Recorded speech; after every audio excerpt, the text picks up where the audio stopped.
علماء کرام ہی ہمیں بہتر طریقے سے بتا سکتے ہیں.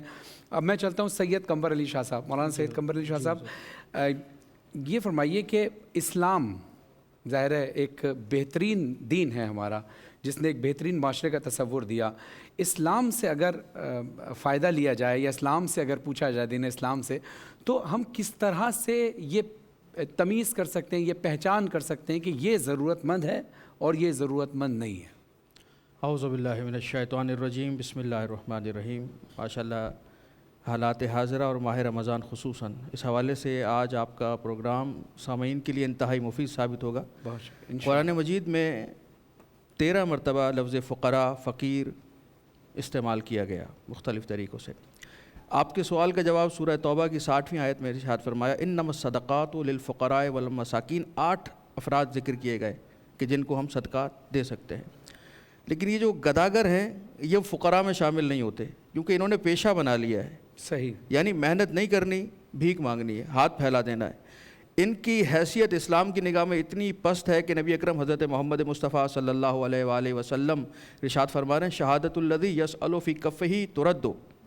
جو بھی ہاتھ پھیلا کر بھیک مانگ رہا ہے, پیشہ ور بھکاری ہے, اس کی گواہی بھی قابل قبول نہیں ہے.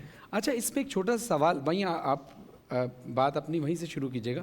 سوال اکثر یہ بھی ہوتا ہے کہ وہ جو ان سے بھیک منگوا رہے ہیں وہ تو سیٹھ ہوں گے یا جو بھی مدن کے مالکان ہوں گے, لیکن یہ جو بھیک مانگ رہے ہیں بحیثیت زندگی, بحیثیت انسان یہ بھی ضرورت مند ہی ہیں, تو ان کا بھی کوئی کفالت ہو رہی ہے, یہ ان کی سیلری ہوگی یا ان کی جاب ہوگی, کیا ہوگا؟ تو اس کو کس تناظر میں دیکھیں گے آپ؟ جاب بھی, ہر جاب کرنے کی تو اجازت نہیں ہے.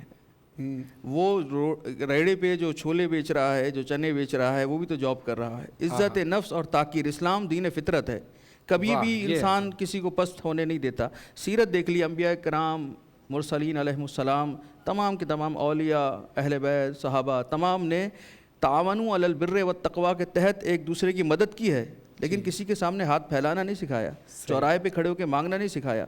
یہ اسلام کی سیرت میں ہی نہیں ہے کہ ہم ہاتھ پھیلا کے مانگیں. حالت یہ ہے کہ پچھلے ہفتے کی رپورٹ کے مطابق کراچی شہر میں 3 لاکھ بھکاری داخل ہوئے. سڑکوں پہ چلے جائیں, رات کو جا کر دیکھیں, چوراہوں پہ سوتے نظر آئیں گے, فٹ پاتھ پہ سوتے نظر آئیں گے. جبکہ سپریم کورٹ نے بھی اور ہائی کورٹ سندھ نے بھی اس کے خلاف پچھلے سال سے احکامات دیے ہوئے ہیں, مگر اس پہ عمل درآمد نظر نہیں آ رہا. اب جب عمل نہیں ہو رہا تو کیا ہم اسی طرح کرتے؟ نہیں.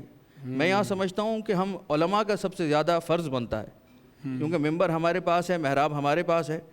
شادی کرنی ہو تو پھر علماء کی ضرورت پڑتی ہے, دفنانا ہو, نماز جنازہ پڑھانی ہو تب علماء کی ضرورت پڑتی ہے. عوام ہم سے باہر نہیں ہے.